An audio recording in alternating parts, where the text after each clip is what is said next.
Salam Bapak Ibu yang dikasihi dan diberkati oleh Tuhan Yesus Kristus. Selamat berjumpa kembali kita dalam renungan harian GKI Tamiang Layang.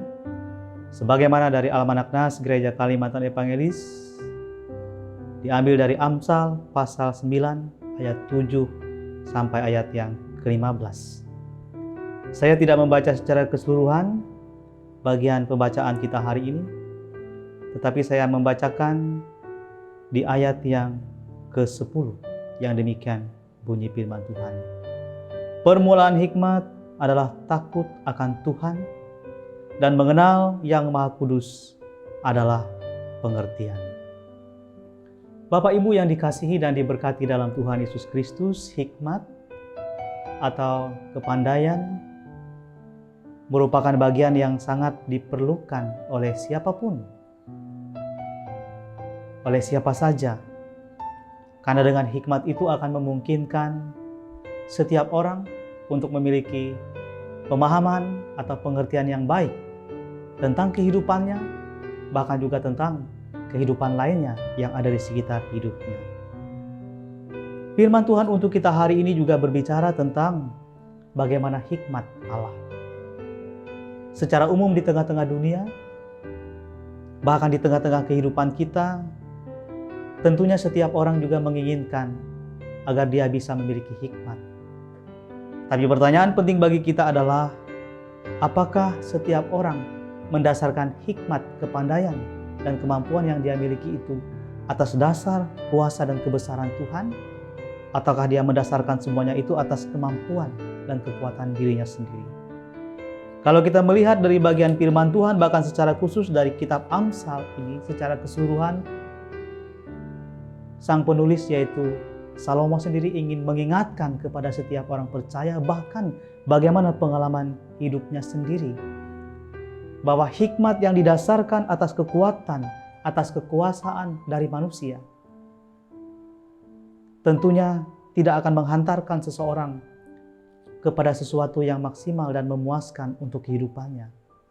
Karena tentu kita memahami bahwa hikmat manusia sangat terbatas.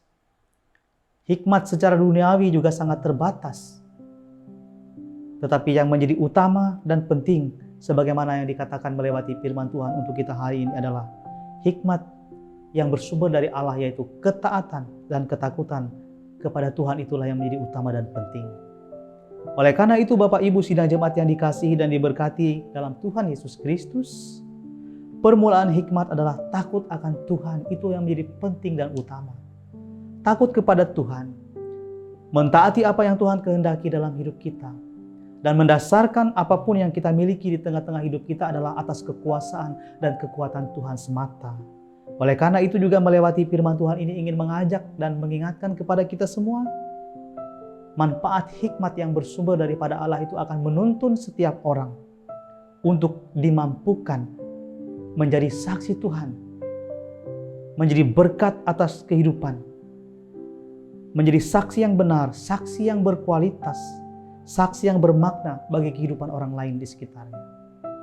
Karena dia tidak lagi mengandalkan keegoisan, kekuatan, dan kemampuan dirinya sendiri, tetapi dia lebih mengandalkan kekuatan dan kekuasaan Tuhan itu sendiri. Yang berikutnya Bapak Ibu, sebagai orang percaya tentu kita terus ingin mencari hikmat yang bersumber dari Tuhan. Kita tidak bersandar pada pengertian, kekuatan, dan kemampuan kita sendiri, tetapi kita bersandar pada kekuatan dan berkat dari Allah sendiri. Dan tentunya jika kita mendapatkan hikmat, kemampuan, akal budi, kecerdasan, kekayaan, kehormatan di tengah-tengah dunia, bukan membuat kita menjadi sombong, bukan membuat kita menjadi angkuh dan menganggap itu adalah kemampuan dan kekuatan kita, tetapi kita diingatkan oleh Tuhan bahwa semuanya itu diberikan oleh Tuhan kepada kita, agar itu menjadi kemuliaan, kebesaran dalam kehidupan kita, bahkan terutama untuk menjadi kemuliaan bagi nama Tuhan kita Yesus Kristus. Dan firman Tuhan ini juga sekaligus ingin mengingatkan kepada kita semua, sebagaimana yang dikatakan dalam Amsal 9 ayat 12, "Jikalau engkau bijak, kebijakanmu bagimu sendiri. Jikalau engkau mencemooh, engkau sendirilah orang yang akan menanggungnya. Oleh karena itu, jika segala sesuatu tidak didasarkan kepada hikmat Allah, maka dia akan memperlihatkan kemanusiaan yang lebih menonjol, keegoisan, keakuan yang lebih menonjol di tengah-tengah hidup kita. Oleh karena itu firman Tuhan ini juga ingin mengingatkan kepada kita semua, biarlah hikmat, kuasa dan berkat Allah yang mengontrol dan mendominasi dalam seluruh hidup kita, sehingga dengan hikmat yang kita miliki itu akan menjadi berkat, itu akan menjadi sukacita di tengah-tengah hidup kita, dan mengantarkan kita juga untuk boleh menjadi berkat di tengah-tengah hidup kita, bisa menjadi saksi Tuhan dengan kemampuan, dengan talenta, dengan segala berkat yang Tuhan berikan dalam hidup kita tiap-tiap pribadi. Tuhan Yesus memberkati kita, Tuhan Yesus memberkati firman-Nya untuk kita pada hari ini. Amin. Kita bersama-sama berdoa. Terpujilah Engkau Bapa Tuhan kami Yesus Kristus, atas hikmat, akal budi, takut akan Tuhan yang selalu Tuhan berikan dan ingatkan kepada kami sebagai umat-Mu yang percaya. Terima kasih hari ini kami kembali boleh mendengarkan firman-Mu, disampaikan oleh hamba-Mu melewati renungan kami hari ini.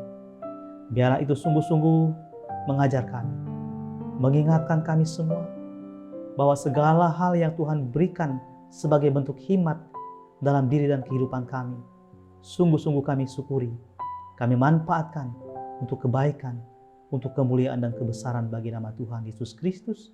Bukan justru semuanya itu menjadi kesombongan, keegoisan bagi diri kami, bahkan membuat kami tidak peduli dengan orang lain. Tetapi hikmat Allah, berkat kasih karunia, kemampuan, kepandaian, kecerdasan yang Tuhan berikan bagi kami, sungguh-sungguh akan semakin membuat kami rendah hati, membuat kami mau terus melayani, dan boleh menjadi kepujian, menjadi saksi bagi kemuliaan nama Tuhan Yesus Kristus. Kami mendoakan seluruh jemaat kami dimanapun berada. Diberkatilah seluruh jemaat kami, setiap rumah tangga, setiap orang tua, ayah, ibu, anak-anak yang ada di dalamnya. Diberkatilah setiap pekerjaan-pekerjaan yang dilakukan sepanjang hari hidup, yang dikerjakan oleh jemaat-jemaat kami sekalian.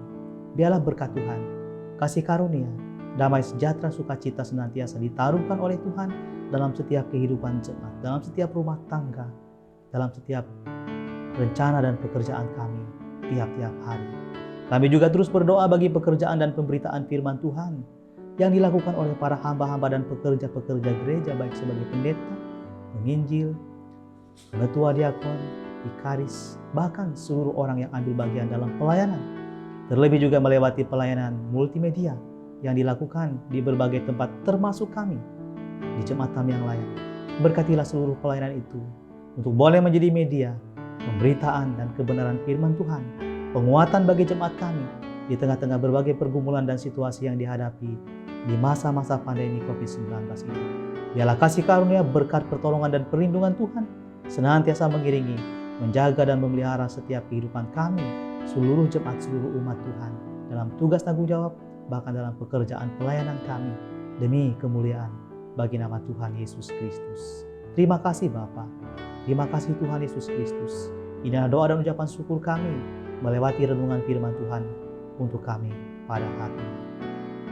Amin.